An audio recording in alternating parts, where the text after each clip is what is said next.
Everyone, welcome back again बेटा। तो आज हम डिस्कस करेंगे आपकी वर्कशीट नंबर 2। वर्कशीट नंबर 2 में हमने क्या पढ़ना है, एलसीएम और एचसीएफ के बारे में। तो बेटा एलसीएम क्या होता है, लिस्ट कॉमन मल्टीपल, और एचसीएफ आपका क्या होता है, हाईएस्ट कॉमन फैक्टर। इसके बारे में अगर आपने और डिटेल में पढ़ना है तो मैं डिस्क्रिप्शन में आपको एक लिंक शेयर करूँगी, वहाँ से आप और वीडियोज़ देख के इनको और अच्छे से कर सकते हो। लिस्ट कॉमन मल्टीपल क्या होता है बेटा, ध्यान से देखना। It is a list number. It is a list number which is divisible by all given numbers. एक ऐसा सबसे छोटा नंबर जितने भी आपको नंबर दिए हुए जिनका आपने एलसीएम निकालना है उन सब से डिविजिबल होगा। और एचसीएफ क्या होता है, जो उन सब में सेम होगा, ठीक है, जो उन सब को डिवाइड करेगा, एक ऐसा नंबर, ठीक है। ये तो सबसे छोटा नंबर आएगा जो उन सब से डिवाइड होगा, लेकिन ये उन सब को डिवाइड करेगा, ठीक है। तो आते हैं बिना टाइम वेस्ट किए अपने क्वेश्चन पे। उसने बोला find out all the factors of 9। तो बेटा जब भी आपको फैक्टर्स निकालने हो तो आप कैसे लिखोगे, 9 को कितने तरीके से लिख सकते हो, 1 इंटू 9, 3 इंटू 3। तो फैक्टर क्या हो गए, फैक्टर्स ऑफ 9। फैक्टर्स ऑफ 9 यहाँ से बना 1, 3 और 9।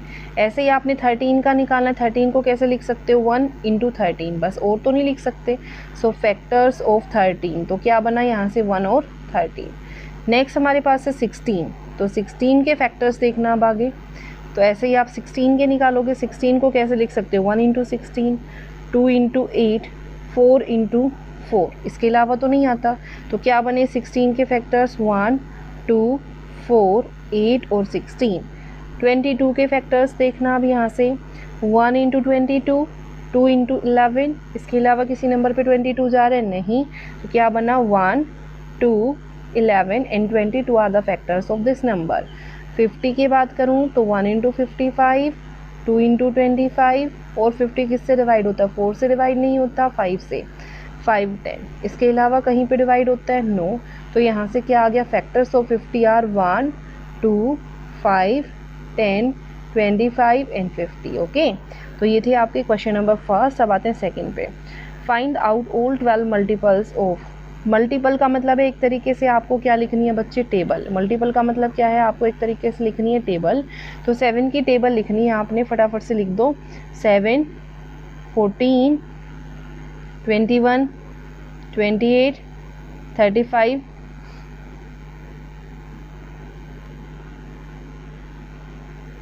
42, 49, 56, 77, 77 प्लस 7 इट मीन्स 84, ठीक है। नेक्स्ट हमारे पास सेम तरीके से 11, 11 की 22, 33, 44, 55, 66, 77, 88, 99, 110, 100, ठीक है। ऐसे आपने क्या लिखना है, 121, ठीक है। इस तरीके से आपने आगे वाले नंबर्स को लिखना है, क्लियर। नेक्स्ट देखो हमारे पास क्या है, 19, 19 की टेबल,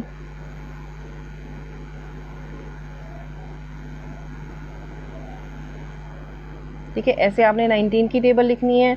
फिर आपने 21 की टेबल, ठीक है, ऐसे। फिर उसके बाद 25 की table,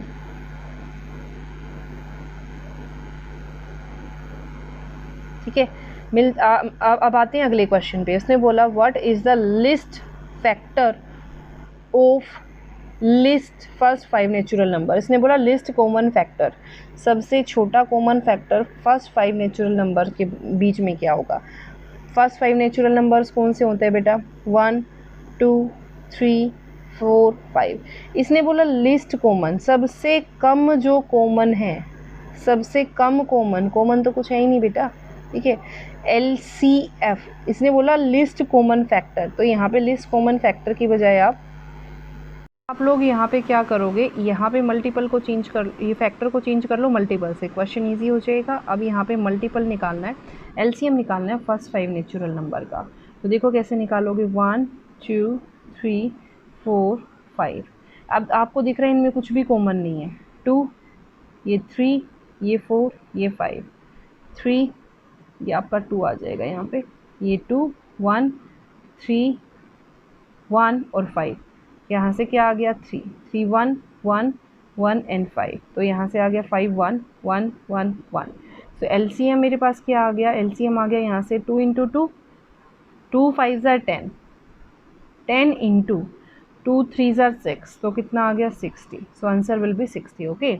next, how many common multiples exist for any 2 natural numbers. उसने बोला यहाँ पे कितने मल्टीपल कॉमन मल्टीपल एग्जिस्ट करते हैं फॉर एनी 2 नेचुरल नंबर. कोई भी 2 नेचुरल नंबर अगर आप ले रहे हो तो एटलीस्ट, ठीक है. तो मैं बात कर रही हूँ, अगर मैंने 2 लिया, ठीक है, 2 लिया और 3 लिया, तो 2 के कॉमन मल्टीपल्स क्या होंगे, ध्यान से देखना. 2 की टेबल में आएगा 4 6 8 10 12, ऐसे लिखते चलोगे. ऐसे ही यहाँ पे कितना आ जाएगा 6 9 12 अप टू सोन. तो देखो यहाँ पे, यहीं पे मैंने क्या देखा, एक तो 12 आ गया, यहाँ से क्या आ गया 6 आ गया. तो ये कैसे कह सकते हो हाउ मैनी कॉमन. तो यहाँ पे देखो बेटा, यहाँ पे क्या होगा, infinitely many numbers are there, infinitely many numbers. दोबारा स्पेलिंग लिख रही हूँ, इनफाइनाइटली. ओके. नेक्स्ट देखो, find out the LCM and HCF of these numbers. तो पहले 3 और 8 का, 3 का क्या निकालोगे 3 1, 8 को लिखोगे तो कैसे लिखोगे 2 4 2 2 एंड 2 1. तो LCM कितना हो जाएगा बेटा, सबको मल्टीप्लाई कर दूँ, 2 इंटू 2 इंटू 2 इंटू 3, तो कितना आ गया 24. HCF क्या दोनों में कुछ कॉमन है, नहीं, तो क्या आ गया 1. अब किसकी बात हो रही है, 4 एंड 12, तो 4 का निकालना बेटा, 2 2 2 1. 12 की बात कर रहे हो तो 2 6 2 3 एंड 3 1. सो HCF क्या होगा, जो दोनों में सेम है. दोनों में देखो यहाँ से एक पेयर बन रहा है 2, यहाँ पे देखो HCF क्या आ जाएगा 2 इंटू 2, एक ये वाला 2 और एक ये वाला 2, तो कितना आ गया 4. LCM मेरे पास कितना आ गया यहाँ से 2 raise to the power 2 into 3, यानी कि 2 इंटू 2 इंटू 3, 2 2 ज़ार 4, 4 3 ज़ार 12. So LCM will be 12. Okay. Next 15 and 25. तो 15 देखना यहाँ से 3 5 ज़ार 15, 5 1, ठीक है. 25 का करोगे तो 5 5 ज़ार 25, 5 1 ज़ार 5. HCF क्या होगा, जो दोनों में सेम है. देखो एक 5 यहाँ पे, एक 5 यहाँ पे, जो दोनों में सेम है उसका एक, तो 5. LCM क्या होगा बेटा, हाईएस्ट 5 कितनी बार है 2 टाइम्स, तो 5 और 5 और इंटू 3, 5 5 से 25, 25 से 3 ज़ार 75, तो कितना आ गया 75. नेक्स्ट है 14 और 49. तो 14 का निकालूंगी तो 2 7 7 1, 49 7 7 7 1. तो बेटा जो यहाँ पे और यहाँ पे सेम है, उनकी जगह पे एक, तो LCF कितना आ गया 7. LCM कितना आ जाएगा 7. मैक्सिमम कितने टाइम है 2 टाइम, तो 7 इंटू 7 इंटू 2, 7 7 ज़ार 49, 49 इंटू 2 98, ठीक है. 49 इंटू 2, 2 4 ज़ार 8 और 1 9. ओके. नेक्स्ट हमारे पास है 13 और 17. तो 13 13 1 ज़ार 13, 17 17 1 ज़ार 17. तो HCF दोनों में कुछ कॉमन आ ही नहीं रहा, तो 1. LCM क्या हो जाएगा 13 इंटू 17. तो कर दो 13 की 17 से मल्टीप्लाई, 7 3 ज़ार 21, 2 7 1 ज़ार 7 और 2 9. यहाँ से आ गया 3 और ये 1 1, 9 और 3 12, 1, कितना आ गया 221. Okay. This will be your answer. Clear. तो ये थी आपकी worksheet number 2. I hope it is clear to everyone, and if you like it then please share and subscribe. Thank you so much.